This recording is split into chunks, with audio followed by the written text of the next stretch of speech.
Good day. For those of you who don't know me, my name is Douglas Harder, and in this topic we're going to look at approximating solutions to the heat equation in one dimension. So in this topic we will introduce the heat equation. We will convert the heat equation to a finite difference equation in one dimension and discuss both initial and boundary conditions required for such a situation, again in one dimension. We'll look at an implementation of a solver in Matlab, and we will look at two examples. We will then discuss Neumann conditions and look at any necessary modifications required and look at two additional examples. The heat equation models the transfer of heat within a system. So if U of T and X is the temperature at a location X at time T, then the rate of change at that point over time is equal to alpha times the Laplacian of the temperature at that point over space. Now, the value alpha is the diffusivity coefficient, which is proportional to how quickly the heat can travel throughout the medium. Now, if the heat equation is restricted to one dimension, then this equation simplifies to the rate of change over time is proportional to the concavity. That is, this is the case if you have, for example, heat transfer along a wire or between two large bodies in a system that can be modeled locally as if it were a one-dimensional heat transfer. So in one dimension, what this essentially is saying, the rate of change of temperature over time is proportional to the concavity of the temperature in space. In other words, if the concavity is locally zero, that is, the temperature is constant or linearly changing, then there will be no local change in temperature. However, if the local change in temperature is going up, then the rate of change will also be going up. Similarly, if the concavity is negative, then the rate of change over time of the temperature will also be negative. All right, so we have our heat equation, and we also have finite difference approximations or divided difference approximations of the partial with respect to t and the second partial with respect to x. We can substitute these into the heat equation. Now, notice on the left-hand side, we are using only an order h approximation of the partial with respect to t. This is an issue we will deal with in a bit. Now, the expression you see above, we can rewrite it as follows. Multiply both sides by delta t, and then bring over the term u at x and t to the right-hand side. What we finally have is a statement about what is happening one time step into the future in relation to what is happening right now at time t. Now compare this with Euler's method. With Euler's method we have f at t plus delta t is equal to f at t plus delta t times the derivative. Well, this is actually quite similar. We have the state one time step into the future is equal to the current state plus delta t times an expression. Now, suppose that we have a wire or some other connection between two large bodies that have a constant temperature. For example, suppose we have Dirichlet conditions at either end, and they are connected with one end being in contact with a body that is 100 degrees Celsius, while the other end is in contact with a body that is at 0 degrees Celsius. Now, when the system is turned on, the wire probably has ambient temperature, say 20 degrees Celsius. However, because the wire or connection is in contact with these two larger bodies, after a few seconds, depending on the material, the temperature near the heat source is of course going to increase, while the temperature near the heat sink will decrease. Although, because the difference is smaller, it will be more slow. If you don't think this happens, just take a boiling pot of water and stick a spoon into it and see how long you can hold it. So suppose we have our system here.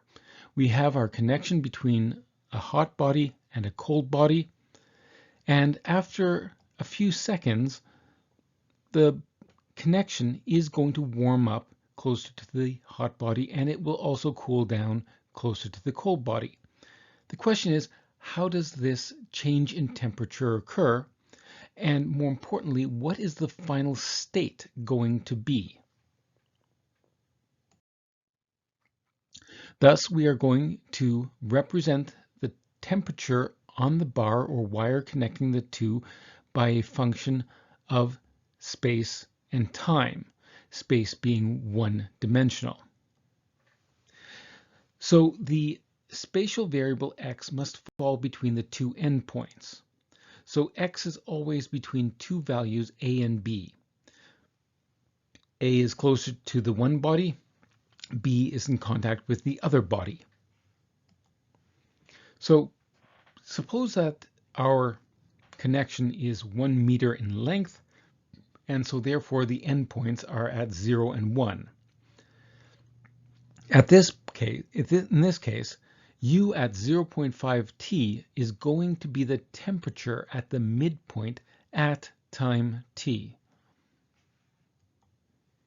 Now, at time t equals 0, the temperature is going to be 20 degrees Celsius, as the entire bar or wire is at ambient temperature. Suppose that 10 seconds have passed, however. Well, if the material is insulating, say wood, it is unlikely that the temperature at the middle is going to be significantly different. However, if the material is conducting heat rapidly, say aluminium or copper, then the center may actually already be becoming warmer to the touch.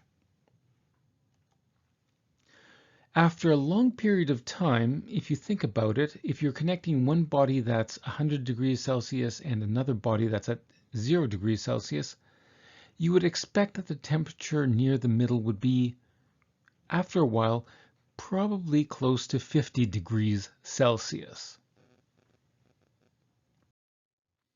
Now, the problem is, apart from the initial temperature and the boundaries, again, the point in contact with a body that is 100 degrees Celsius is probably going to be 100 degrees Celsius.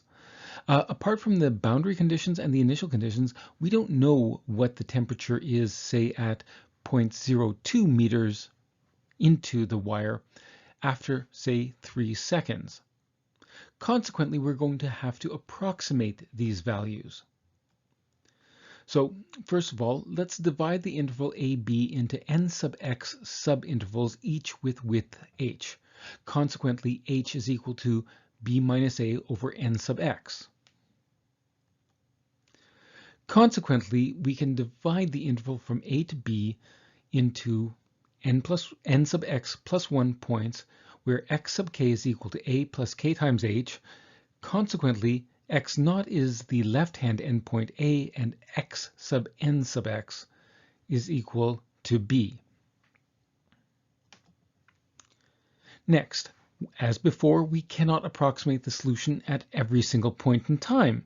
So once again, we will break time into steps. So we will choose a delta t, a time step, and we will define t sub L is equal to t naught, the initial time, plus L times delta t. Now we're going to use script L to represent the index for time, as we will end up using I, j, and k for 3 spatial dimensions. So we will be using script L for the time dimension. Consequently, we would like to approximate the solution at x sub k and t sub L. Well, as before, we will approximate this value by an unknown u sub kl. We don't know what u sub kl is, and so therefore we will try to approximate it using our finite difference version of the heat equation. Now, we'd like to approximate the temperature of the bar for all time. That is, at any place, at any time, we'd like to know approximately what the temperature is. Now, we don't know what all the temperatures are initially. In fact, we have very little information. We do have, however, initial conditions. We know the initial state of the bar. And for this case, we have said that the initial state is that the bar is at ambient temperature or 20 degrees Celsius. Consequently, U sub k0 is equal to 20 for k going from 1 to n sub x minus 1, each of the interior points. We also have 2 boundary conditions for any time. So, for example, regardless of what time it is, the bar or wire is in contact with one side, which is a heat sink always maintained at 0 degrees Celsius. So here we see that point there. Consequently, U sub 0L is equal to 0 for all possible values of L. On the other side, the bar or wire is in contact with a heat source that is maintained at 100 degrees Celsius. Consequently, U sub nx, L is equal to 100 for all values of L. All of those boundary values are equal to 100. We would, however, like to determine or approximate the values at U sub lk or kl for every other point in the interior of these initial and boundary values. All right, so here's the partial differential equation, which we have now converted into a finite difference equation by substituting the approximation of the partial derivative with respect to t and the second partial with respect to the spatial variable x. Let us substitute x sub k and t sub L into this equation. So this should be approximately true if we actually have the actual solution U. Now, if you'll recall, x sub k minus h is just x sub k minus 1. Similarly, t sub L plus delta t is just t sub L plus 1. All right, so we've simplified the expression this way. Now we are approximating each of these values with an unknown. So for example, the approximation of U at xk TL is going to be represented by U sub KL. We can do the same for all of the remaining, and we get this very much simplified expression in terms of one point being relative to other points around it. Now, let's zoom into these unknown points. So I'm zooming into the lower left-hand quadrants. Here we have the values where k is equal to 7, 8, 9, and 10, and the L values starting at L equals 0 and going forward. the initial values are known at the 3 points at the left-hand side, which are all at ambient temperature, 20 degrees Celsius. The boundary values are all at 100 degrees Celsius, indicated by a red dot. Now, here is the finite difference equation we came up with previously. Well, let's substitute K is equal to 9 and L is equal to 0 into that equation. Well, if we do that, we get this expression here. Now, what this says is that the unknown value U91 is equal to U90, which is known, it's 20 degrees, plus delta T times alpha times, wait a second, that looks like it's that point U91 is U90 plus a linear combination of those 3 highlighted U values. Well, wait a second, all 3 of those are known because they're either boundaries or initial values. So that means I can just calculate the value of U91.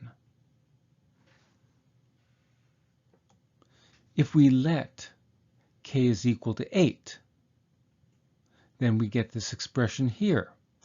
Once again, we see that the value U81 can be calculated as a linear combination of the 3 highlighted values to the left-hand side, U70, U80, and U90. Well, as you may suspect, we are able to do the same for all of those values when L is equal to 1. Well, that's sort of nice.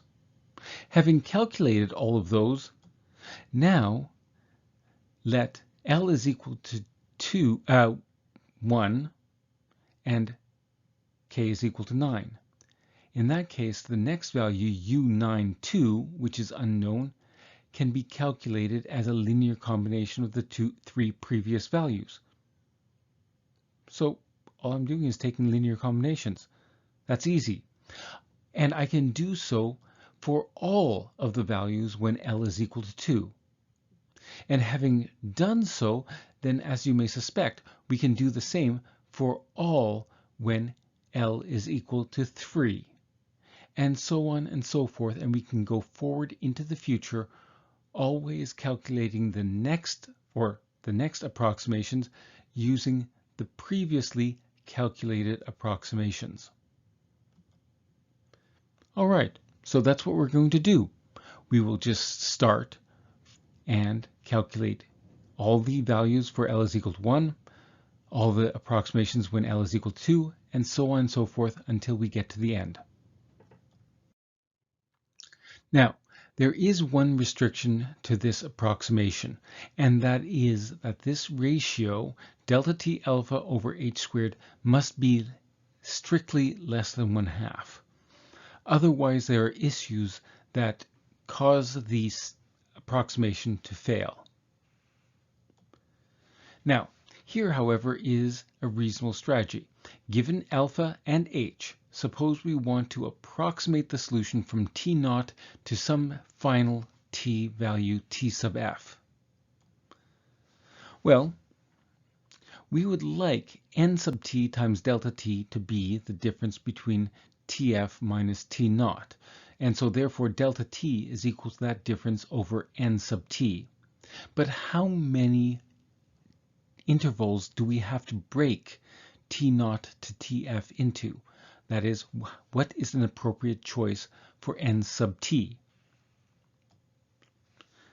Well, since we're requiring that that ratio is less than 1/2, let's ensure that it's at no larger than 1/4. However, delta T is equal to that ratio, so we'll substitute in that ratio. Okay, so if that's true, then what we can do is we can divide both sides by Tf minus t naught, divide both sides by alpha, and multiply both sides by h squared. That gives us this expression here. Now we can take the reciprocal of both sides, which changes the inequality, and we get that n sub t must be greater than or equal to this ratio. Well, in that case, let us just choose n sub t to be the ceiling of that expression. So, given alpha, given h, given our initial t value and our final t value, we know exactly how many intervals the time interval needs to be broken into, and we will assign that to n sub t. All right, let's write a function that actually does the approximation we've discussed here.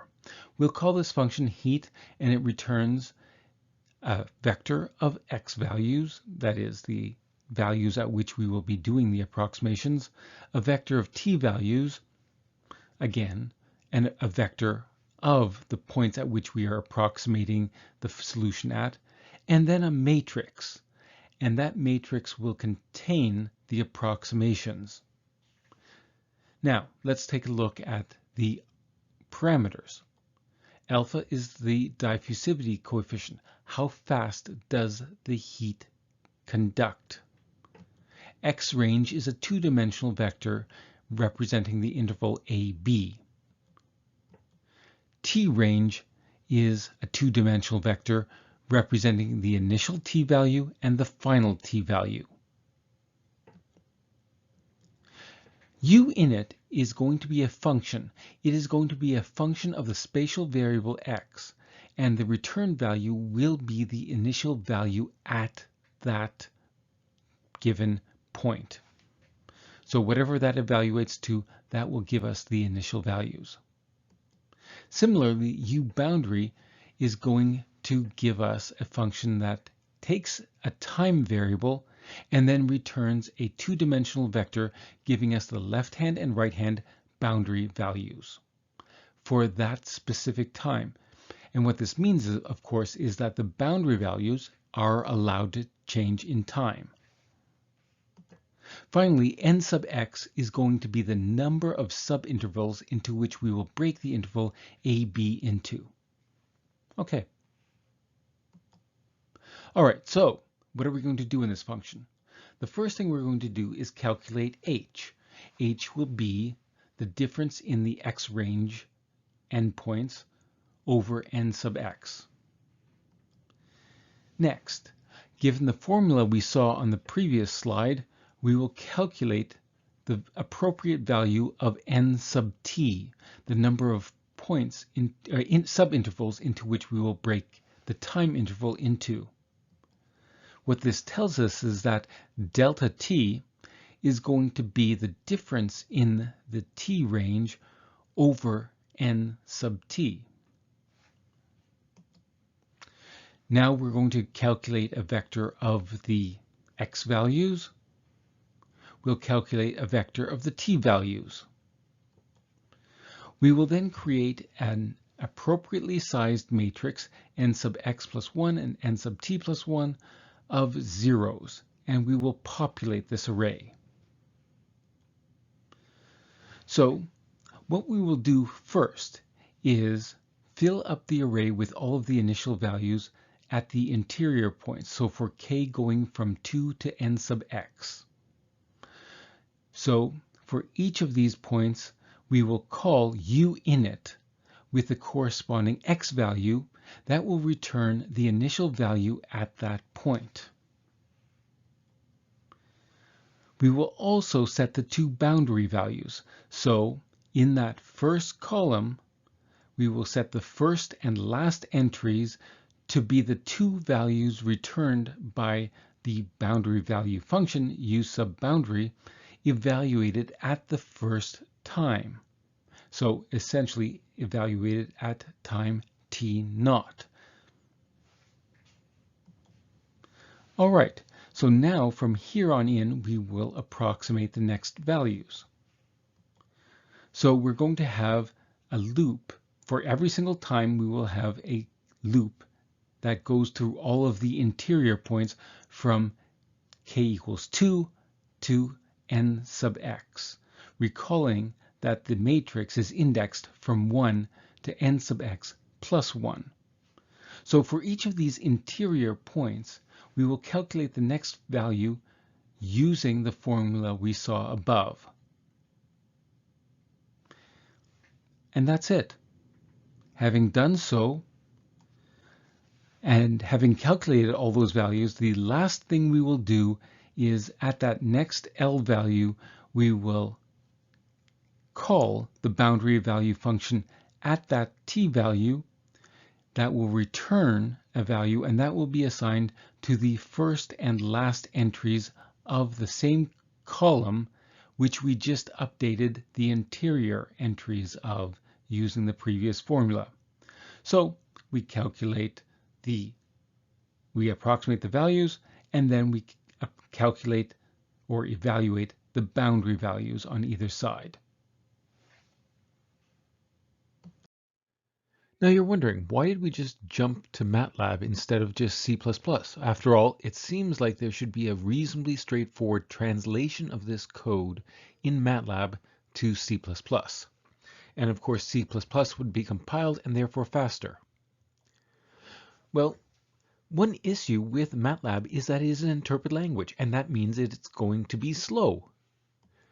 However, individual functions, when called, may simply call subsequent compiled routines. So rather than having a function in Matlab simply executing other Matlab instructions, a function in Matlab may actually just call a function that's written in C++, and consequently, it will actually execute very, very quickly. So in a sense, calling a compiled routine can be as fast as authoring that function in C++, and sometimes faster, because after all, the programmers at Matlab have significant experience in writing numerical algorithms. Additionally, they may also be calling BLAs, for example, which are basic linear algebra subroutines, code that is optimized for individual processors. So where could we accomplish such a speed up in this topic? Well, first of all, many vector-based functions execute faster than the corresponding for loop. So one of the for loops we have is this one here, which runs from k going from 2 to n sub x, assigning the corresponding entries of the one matrix the values of the initial function evaluated at the corresponding x value. Now, wouldn't it be nice if here we have the entries in the first column from 2 to the n sub x entry being assigned the n sub x minus 1 entries returned while evaluating a vector of n sub x minus 1 entries to the function uinit. Well, that has one less for loop, at least one less Matlab for loop, and therefore one more compiled for loop, but it requires that uinit work on a vector valued argument.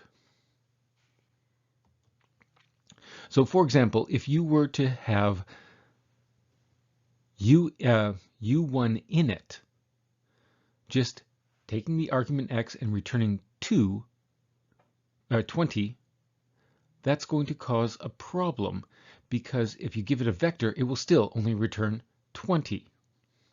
What you want to do is you want to pass it a vector and then have that vector be returned with all the entries equal to 20? Well, that can be done as follows instead. Get the size of x, pass the size of x to the function ones, which will create a matrix, actually, of ones that has the same size as the original argument. That is then multiplied by 20. So a matrix of ones multiplied by 20 will become a matrix of 20s. Okay, nice. That should work.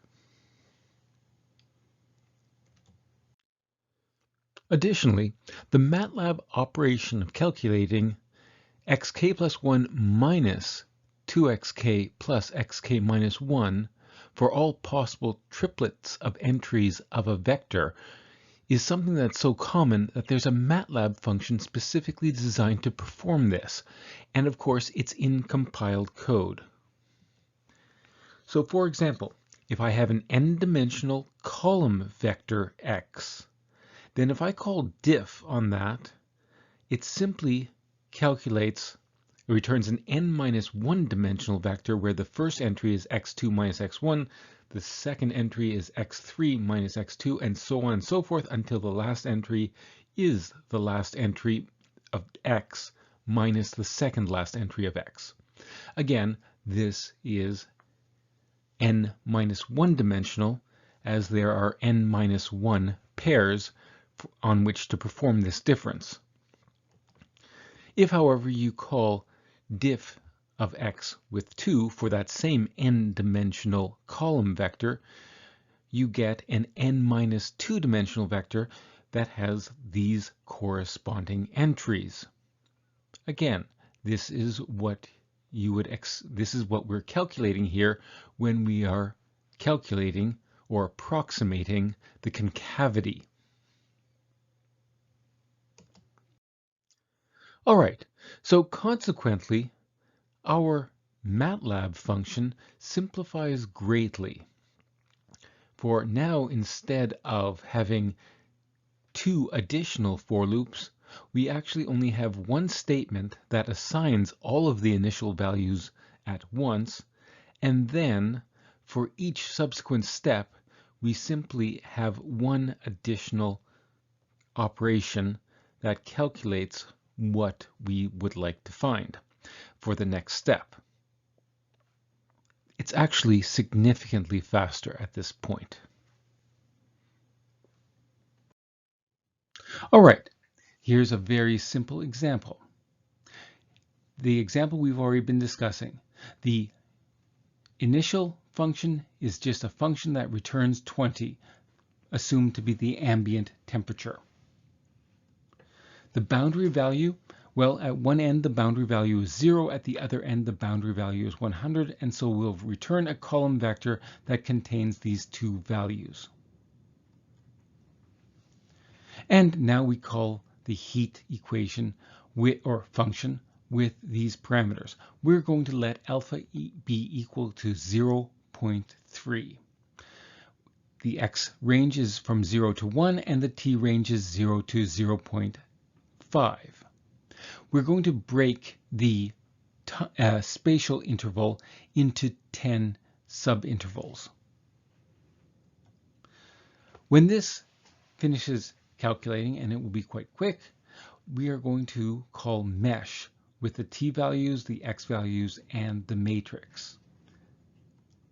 What this does is it creates a plot of the t values, the x values, and the values given by the matrix.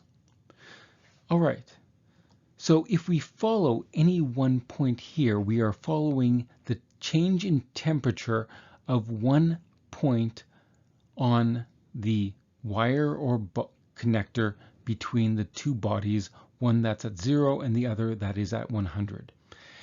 So for example, at 0.6, it seems to be slowly increasing. In fact, it seems to be slowly increasing until it's going to reach approximately 60 degrees. On the other hand, if I cut across like this at t is equal to 0.3, then this gives us if we look at the value of the function at each of these points, that gives us the temperature at each of the points. Now, something that's interesting here, you'll notice that the system or the temperatures seem to be converging towards a straight line, going from 0 degrees linearly up to 100 degrees. Well, you should sort of expect that, for if the temperature did go exactly from 0 to 100 as a straight line, then the concavity would be 0 and there would be no change to T. So there would be no change in temperature, or no rate of change of temperature anywhere. The temperatures would always stay constant.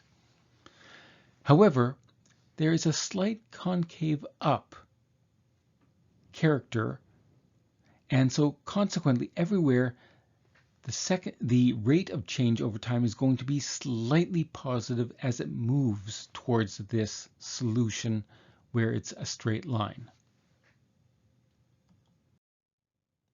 All right, recalling that n sub x is equal to 10, we broke the time interval, the spatial interval into 10 subintervals. We can see how this animation shows. Here we see the initial temperature along the bar is 20 degrees, and then at the left-hand endpoint it's 0, and at the right-hand endpoint is 100.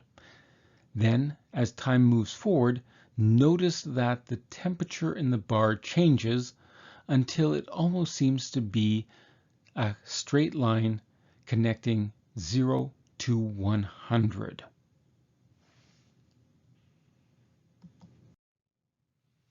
Let's take a look at another example. Again, the bar will be initially at an ambient temperature of 20.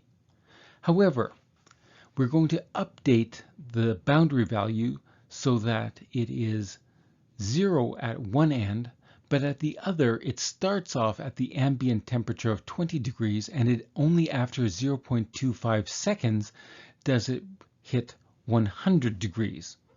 So the one boundary value is 0, the other boundary value is 20 until 0.25 seconds, at which point it jumps to 100 degrees Celsius. So once again, we can call the heat function on this and plot the results. Now we see the following. Well, initially the bar was at 20 degrees, and while the one side is being kept at 20 degrees, the other side is at 0 degrees.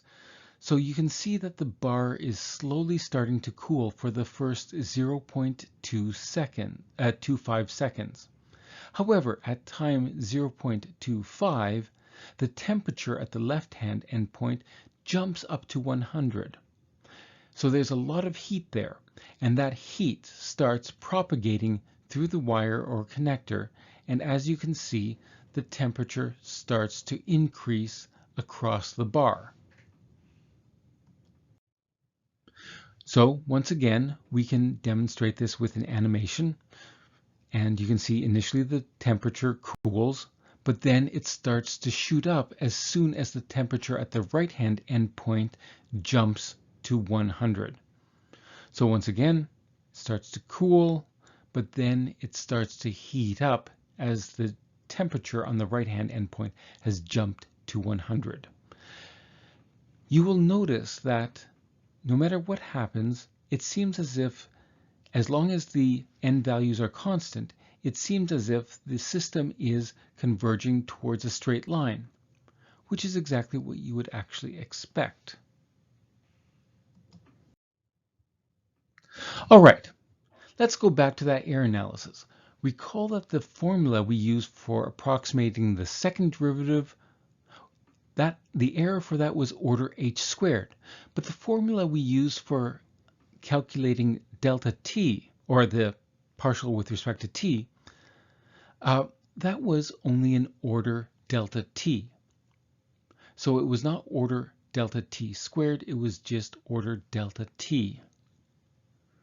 So in the last topic on boundary value problems, we saw that if we mixed approximations, some of which were order h squared and others of which were order h, Unfortunately, the error of the order h term dominated, and it completely wasted the time and effort we were doing by using the order h squared algorithm elsewhere. So isn't it a problem here that we are using one finite or divided difference approximation that is order h squared, while the other one is simply order delta t and not delta t squared? However, we're lucky. Recall that we set delta n sub t to be this ratio, or at least approximately. Actually, we used the ceiling function, but that's okay. It's at least approximately equal to this value.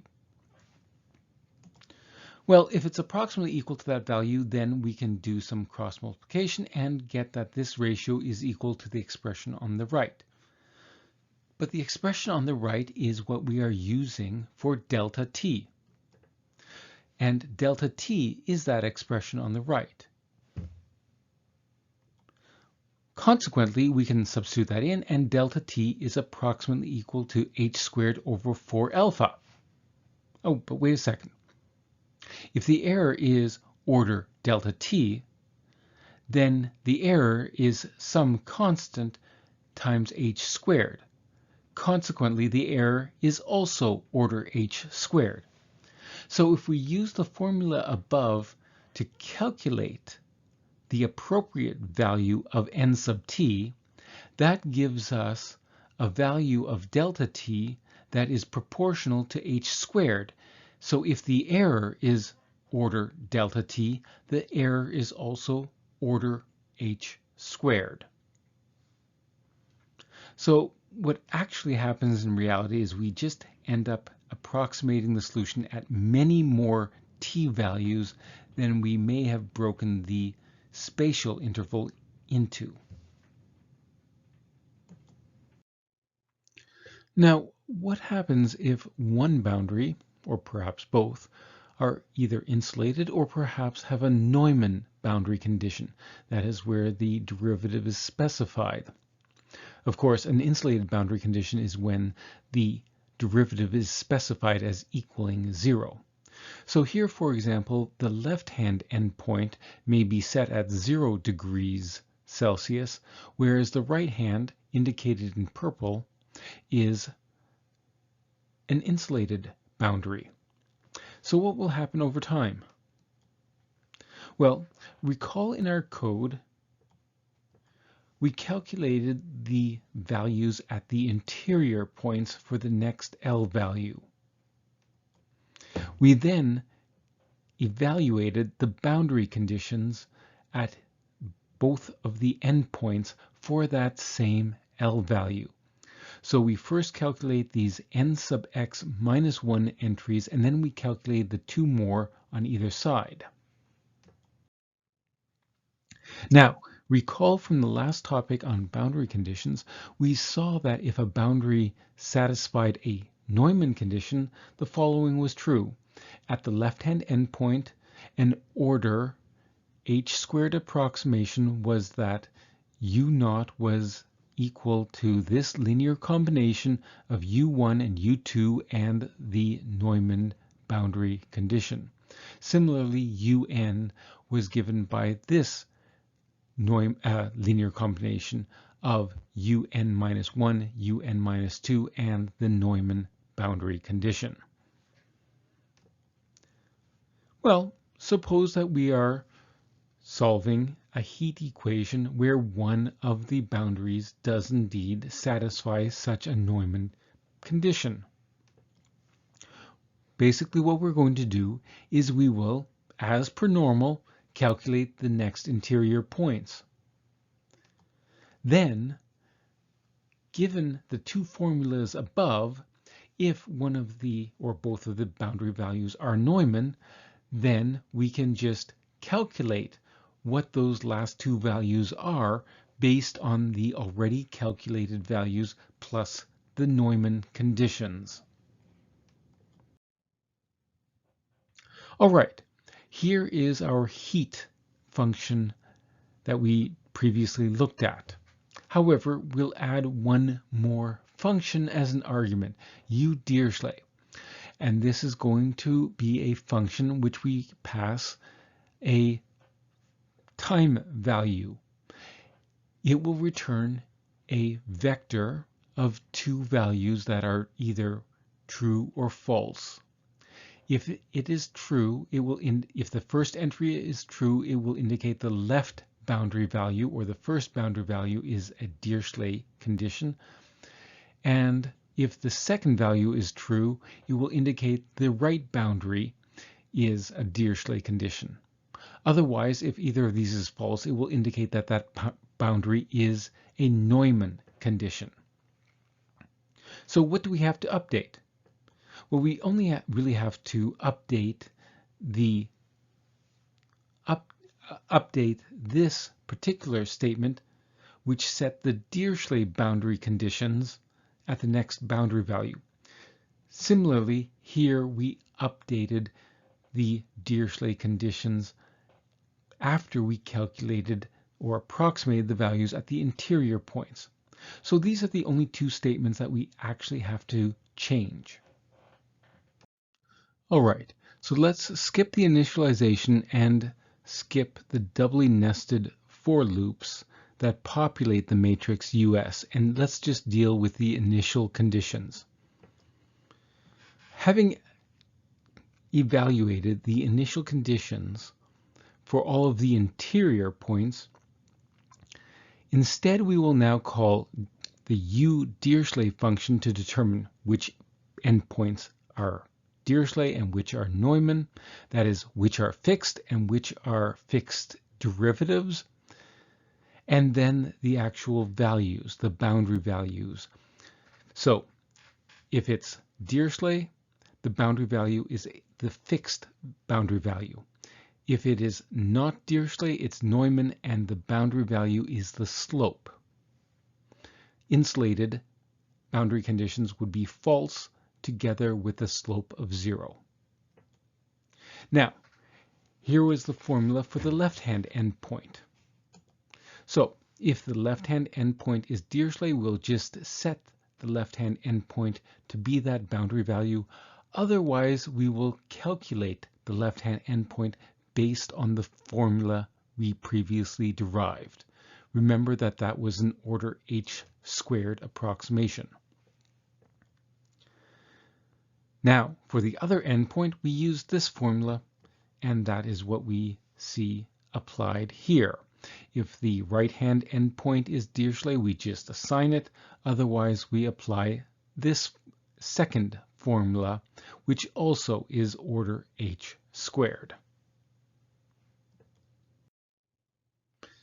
Now, once we have calculated in the doubly nested for loops all of the interior values for the next value, then we do exactly the same thing.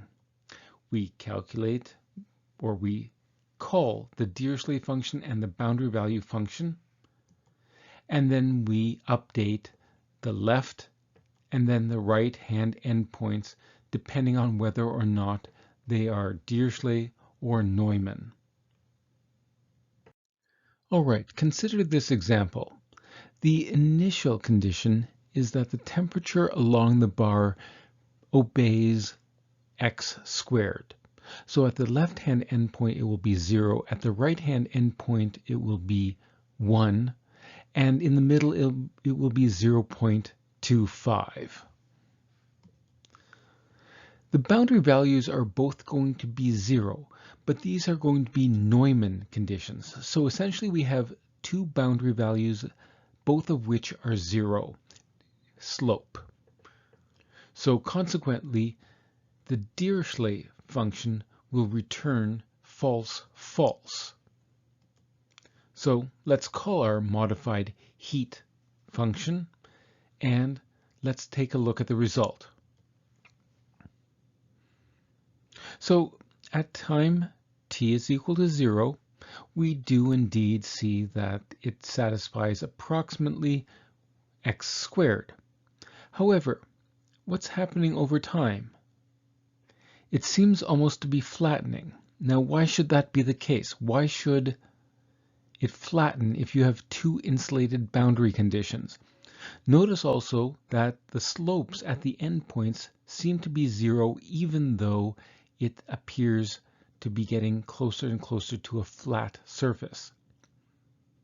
Well, if you had a completely insulated room, over time, would you not expect the temperature in the room to move towards a thermal equilibrium?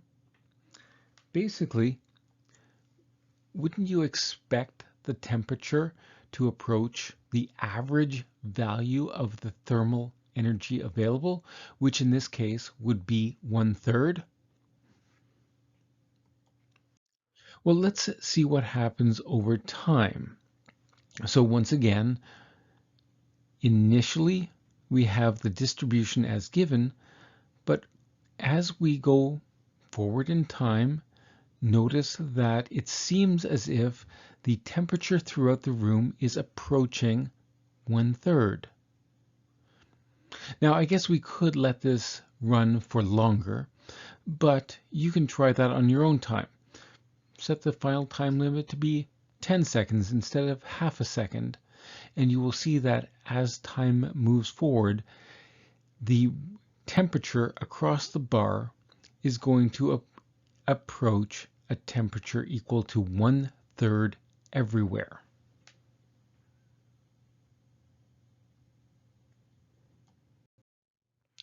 Now, in this last example, we're going to have an initial temperature of 20 across the bar. We're going to have two boundary conditions, but the first boundary condition will be a Neumann boundary condition, specifically an insulated boundary condition, whereas the second will be a Dirichlet boundary condition set to 100. So consequently, the Dirichlet function will return false and true, respectively. So now we're going to call our function and find the solution and plot it. Now, what do you think is happening here? If you had a bar that was at 20 degrees Celsius, one of the ends was in contact with something that was insulated, the other end being in contact with something that was 100 degrees Celsius, you would expect over time the entire bar would heat up to 100 degrees. So you would expect over time the temperature of the bar to increase. So looking at an animation here, the temperature is initially 20 at the bottom, but the right-hand endpoint is at 100 degrees. So consequently, as the left-hand endpoint is insulated, what's happening here is that over time, heat is being introduced to the bar and the bar is heating up. Now we're only heating the bar up for 0.1 or 0.5 seconds, but if we were to allow this to heat up for a longer period of time, over time, of course, the temperature across the entire bar would be approximately the temperature at the right-hand endpoint, 100 degrees Celsius. And again, that's what you would expect if you had an insulated boundary at one endpoint. Following this topic, you now understand how to approximate the heat equation with a finite difference equation. You have also seen how to approximate the solution to a heat equation in one dimension, given both the initial conditions and the boundary values. You are aware of how to implement such a solution in Matlab, and you have seen two examples. But on top of that, you understand how to deal with insulated boundary conditions and more generally Neumann boundary conditions. And you have seen the implementations and examples thereof.